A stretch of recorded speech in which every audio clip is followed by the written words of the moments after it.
Astrology में seventh स्थान से शादी ब्याह मैरिज या हस्बैंड वाइफ के बारे में देखते हैं।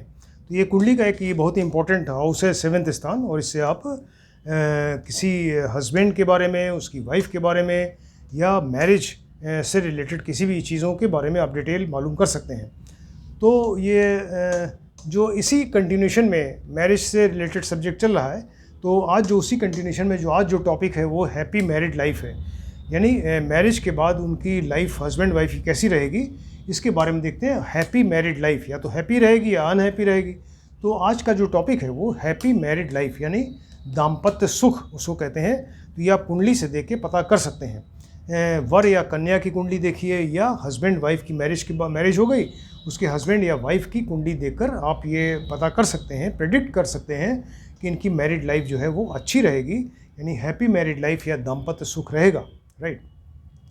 तो जिस तरह से एक राजा और मंत्री होते हैं, किसी जगह का राजा या देश का राजा है, उसका मंत्री है, तो राजा और मंत्री में अगर अच्छी बनती है, यानी दोनों के विचार मिलते हैं, तो वो दोनों मिलकर काम करेंगे और समय पड़ने पर राजा को मंत्री सही सलाह देगा और फिर वो जनता की भलाई के लिए अच्छा होगा और उनकी जनता जो है खुशहाल होगी। उसी तरह से मैरिज के बाद हस्बैंड और वाइफ का रिलेशन है, यानी हस्बैंड जो है मेन वर्किंग पर्सन है फैमिली का, तो उसको सही समय पर सही सलाह देना ये उसकी वाइफ का काम है, पत्नी का काम है, जो मंत्री की तरह है। तो हस्बैंड और वाइफ में अगर विचारों में समानता है, उनके विचार मिलते हैं और एक दूसरे से परामर्श करके काम करते हैं अपनी फैमिली के बारे में, और वो आपस में जो है वो ऐसा मतलब कोई खटपट नहीं रहती है उनके बीच में, और एक दूसरे की हेल्प करते हैं, ऐसे केस में फिर वो फैमिली अच्छी रहती है और उनको जो है वो हैप्पी मैरिड लाइफ का सुख मिलता है, यानी वो उनको दाम्पत्य सुख मिलेगा, फिर हैप्पी मैरिड लाइफ रहेगी, राइट। तो इसमें लेकिन अगर इसके विपरीत है, मान लीजिए कि उनके विचार नहीं मिलते, एक ईस्ट है दूसरा वेस्ट है हस्बैंड वाइफ में, तो वो एक कुछ बोल रहा है दूसरा कुछ बोल रहा है, या विचारों में समानता नहीं है, या वो सही जब जिस समय है उसको उसके हस्बैंड को सलाह देने का, तो उसकी वाइफ सही सलाह नहीं दे रही है या लड़ाई झगड़ा कर रही है, ऐसे केस में फिर वो मैरिड लाइफ ख़राब रहती है, वो अनहैप्पी मैरिड लाइफ हो जाती है। तो आज का जो टॉपिक है वो हैप्पी मैरिड लाइफ या दाम्पत्य सुख, इसके बारे में देखते हैं। तो ये किसी लड़के या लड़की की कुंडली जिसकी भी शादी नहीं हुई है, उसकी कुंडली देखकर आप डिसाइड कर सकते हैं, बता देंगे कि इसकी मैरिड लाइफ कैसी होने वाली है। इसी तरह से वो अगर मैरिज हो गई तो हस्बैंड या वाइफ की कुंडली देखकर ये बताया जा सकता है कि इनकी मैरिड लाइफ कैसी रहेगी, राइट। तो इसके लिए हम क्या देखें, कैसे देखेंगे कुंडली में? इसके लिए आप देखिए सेवन्थ हाउस, कुंडली का सेवन्थ हाउस देखिए, जो आपको बताया हस्बैंड का है, वाइफ का है, मैरिज का है, दाम्पत्य सुख का है, तो ये सेवन्थ हाउस देखना ज़रूरी है। सेवन्थ हाउस का लॉर्ड देखिए, यानी सप्तमेश देखिए। सप्तमेश कौन सा ग्रह है, कहाँ है, योग कारक है, मारक है, उसका क्या स्टेटस है, किस राशि में है, कहाँ पर प्लेस्ड है, केंद्र त्रिकोण में है या 6 8 12 में है। इस तरह से वो सेवन्थ के लॉर्ड के बारे में डिटेल स्टडी ज़रूरी है। फिर सेवन्थ हाउस का जो कारक सिग्निफिकेटर है, यानी शुक्र ग्रह, तो शुक्र की स्टडी ज़रूरी है, और वो पत्नी का भी कारक है। इसके अलावा उसकी वाइफ या लड़की जो कन्या है, उसके हस्बैंड का जो कारक है वो होता है बृहस्पति, तो बृहस्पति की भी स्टडी ज़रूरी है। तो अगर ये सब कुंडली में, या आपने क्या देखा, सेवन्थ हाउस, सेवन्थ का लॉर्ड, और इसके अलावा शुक्र देखा, और कन्या या जो वाइफ है उसके हस्बैंड का कारक बृहस्पति को देखा, तो अगर ये सब कुंडली में बढ़िया है, बली हैं, स्ट्रॉन्ग हैं और वेल प्लेस्ड हैं, यानी केंद्र में हैं, त्रिकोण में हैं, इन पे शुभ ग्रहों की युति है, दृष्टि है, और किसी पाप ग्रह की युति दृष्टि नहीं है, तो ये मैरिड लाइफ बहुत बढ़िया रहेगी, हैप्पी मैरिड लाइफ होगी और उसको दाम्पत्य सुख मिलेगा। अब इसी से रिलेटेड बहुत सारे योग हैं, कुछ योग आपको बताते हैं कि मान लीजिए लग्न, ये लग्न का मतलब जन्म लग्न, जहाँ व्यक्ति ने जन्म लिया है, ये लड़की की कुंडली हो सकती है, लड़के की। तो जन्म लग्न या चंद्र लग्न, चंद्र लग्न का मतलब होता है जहाँ चंद्रमा बैठे हैं वो चंद्र लग्न हो गया। तो जन्म लग्न या चंद्र लग्न से सेवन्थ स्थान, जन्म लग्न से सेवन्थ ये हुआ, मान लीजिए चंद्र लग्न यहाँ पर चंद्रमा यहाँ बैठे हैं, तो चंद्र लग्न से सेवन्थ ये वाला हो गया। तो जन्म लग्न या चंद्र लग्न से सेवन्थ स्थान में शुभ ग्रह बैठे हों या शुभ ग्रहों की युति दृष्टि हो जाए, तो शुभ ग्रह का मतलब गुरु हैं, शुक्र हैं, बुध हैं, या चंद्रमा स्ट्रांग हो, पक्ष में बली हो, तो ऐसे केस में वो मैरिड लाइफ बढ़िया रहेगी।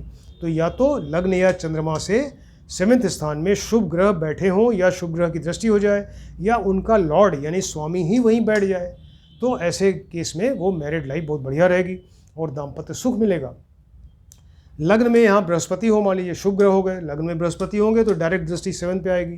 तो लग्न में बृहस्पति हो और सेवन्थ में शुक्र बैठ जाएं, ऐसे केस में बृहस्पति और शुक्र दोनों शुभ ग्रह आमने सामने हो गए, तो इस जो कन्या या ये लेडी या जो हस्बैंड है उसकी कुंडली से पता चल रहा है कि इनकी मैरिड लाइफ बहुत बढ़िया रहेगी। लग्न एंड सेवन्थ में शुभ ग्रहों की युति या दृष्टि हो, लग्न एंड सेवन्थ, लग्न में भी और सेवन्थ में भी शुभ ग्रह बैठ जाए या शुभ ग्रहों की दृष्टि हो जाए, लेकिन किसी पाप ग्रह की युति या दृष्टि न हो, तो ऐसे केस में वो मैरिड लाइफ बहुत बढ़िया रहेगी, हैप्पी मैरिड लाइफ या दाम्पत्य सुख रहेगा।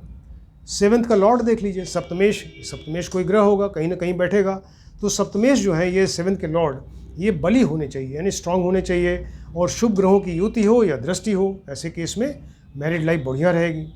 सेवन्थ का लॉर्ड अपनी उच्च राशि में बैठ जाए, एग्जल्टेड, उसकी कोई उच्च राशि होगी तो सेवन्थ का लॉर्ड जहाँ बैठे वो अपनी उच्च राशि में बैठ जाए या अपनी स्वराशि में, उसकी अपनी स्वराशि होगी उसमें बैठ जाएं और वो केंद्र में यानी 1, 4, 7, 10 या त्रिकोण 1, 5, 9 में बैठ जाएं, ऐसे केस में मैरिड लाइफ बहुत बढ़िया रहेगी। सेवन्थ का लॉर्ड जो सप्तमेश है वो केंद्र में बैठे 1, 4, 7, 10 में या त्रिकोण 1, 5, 9 में बैठे या लाभ स्थान में बैठ जाए, लाभ स्थान में बैठना बहुत अच्छा है। तो सेवन्थ का लॉर्ड जो है वो केंद्र में हो या त्रिकोण में या लाभ स्थान 11वें स्थान में बैठ जाए, उसके ऊपर शुक्र की दृष्टि हो जाए, ऐसे केस में वो मैरिड लाइफ बहुत बढ़िया रहेगी, हैप्पी मैरिड लाइफ होगी, राइट। सेवन्थ का लॉर्ड स्ट्रांग हो, बली हो और बली हो के वो लग्न या सेवन्थ में बैठ जाए। सेवन्थ का लॉर्ड जो है स्ट्रांग हो के या तो यहाँ बैठ जाए, लग्न में बैठेगा तो डायरेक्ट दृष्टि सेवन्थ पे या सेवन्थ में ही बैठ जाए।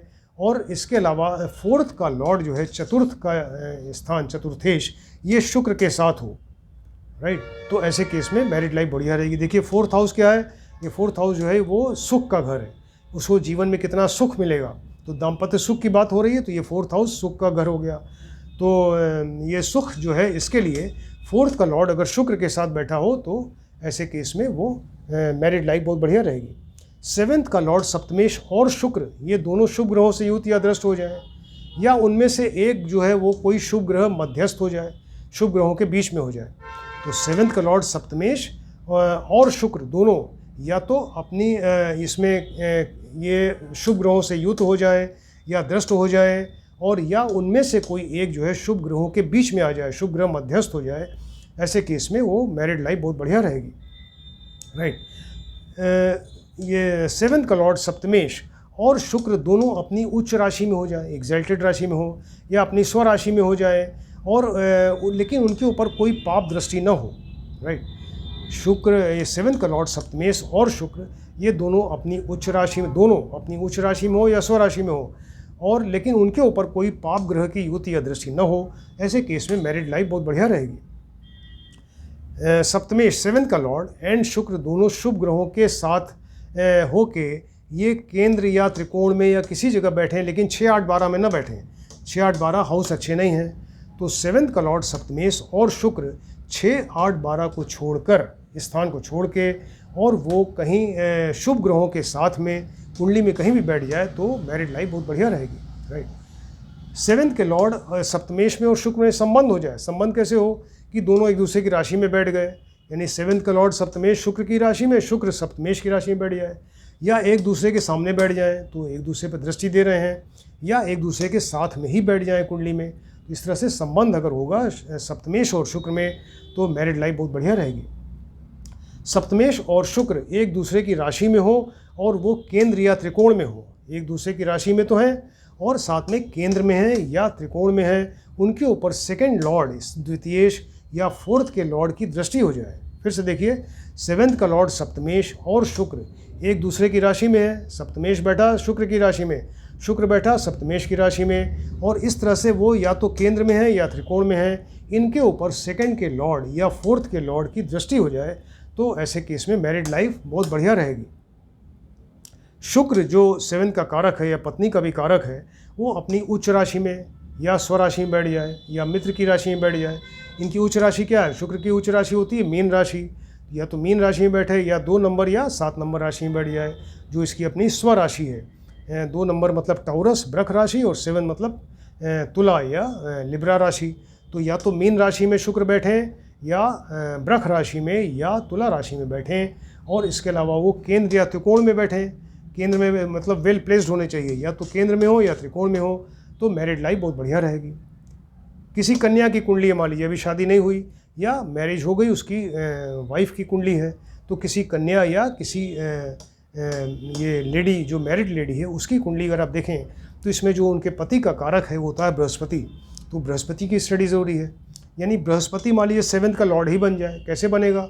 यहाँ पर 9 नंबर या 12 नंबर राशि हो 7th में, अगर 9 नंबर या सजिटेरियस धनु राशि या 12 मीन राशि अगर होगी तो उसका लॉर्ड स्वामी क्या होगा? बृहस्पति होगा।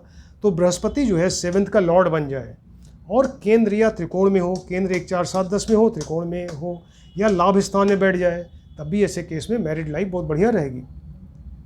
बृहस्पति कहीं केंद्र में बैठ जाए 1 4 7 10 में या त्रिकोण में बैठ जाए, उनके ऊपर शुभ ग्रहों की युति हो जाए, दृष्टि हो जाए, ऐसे केस में मैरिड लाइफ बहुत बढ़िया रहेगी। राइट। बृहस्पति की दृष्टि जो है वो 7th हाउस पे आ जाए। बृहस्पति की 3 दृष्टियाँ होती हैं, 5 नंबर, 7 नंबर और 9 नंबर। तो 5 नंबर दृष्टि मान लीजिए यहाँ बैठा बृहस्पति, 1 2 3 4 5 यहाँ दृष्टि पड़ेगी। 7 का मतलब ये यहाँ अगर बैठ जाए तो 7th दृष्टि यहाँ पड़ेगी। अगर यहाँ पे बैठेंगे इस जगह लाभ स्थान में तो यहाँ से 7th यहाँ पे, 8 9 9th दृष्टि यहाँ पे पड़ेगी। तो किसी तरह से 7th हाउस पे अगर बृहस्पति की दृष्टि पड़ेगी तो मैरिड लाइफ बढ़िया रहेगी। बृहस्पति अपनी उच्च या स्व राशि में हो, उच्च राशि उनकी होती है जिसमें कर्क राशि में उच्च के हो जाते हैं, तो और 9 या 12 में स्व राशि के होंगे। तो बृहस्पति अपनी उच्च राशि यानी 4 नंबर राशि में हो या स्व राशि इसमें 9 नंबर या 12 में हो, ऐसे केस में मैरिड लाइफ बहुत बढ़िया रहेगी। बृहस्पति अपनी उच्च या स्व राशि के होकर यहाँ लग्न में बैठ जाएं, अगर लग्न में बैठेंगे तो इतना शुभ ग्रह जो है उसकी डायरेक्ट दृष्टि 7 पे आएगी और मैरिड लाइफ बहुत बढ़िया रहेगी। इस तरह से बहुत सारे योग आपको बताए कि हैप्पी मैरिड लाइफ, दाम्पत्य सुख को आप देख सकते हैं किसी लड़के की कुंडली में या हस्बैंड की कुंडली में, इसी तरह किसी कन्या की कुंडली में या किसी मैरिड लेडी की कुंडली में ये देखा जा सकता है उसकी मैरिड लाइफ कैसी होगी। तो इस चीज़ को आप ध्यान से देखें, स्टडी करिए। आज ये 243 नंबर लेक्चर चल रहा है, तो ये कंटिन्यूशन में एक के बाद एक आता जाए, इसके लिए आप सब्सक्राइब करिए, तो आपको एक के बाद एक लेक्चर्स मिलते जाएंगे और फिर वो इन टॉपिक्स को समझना बहुत आसान हो जाएगा। Thank you.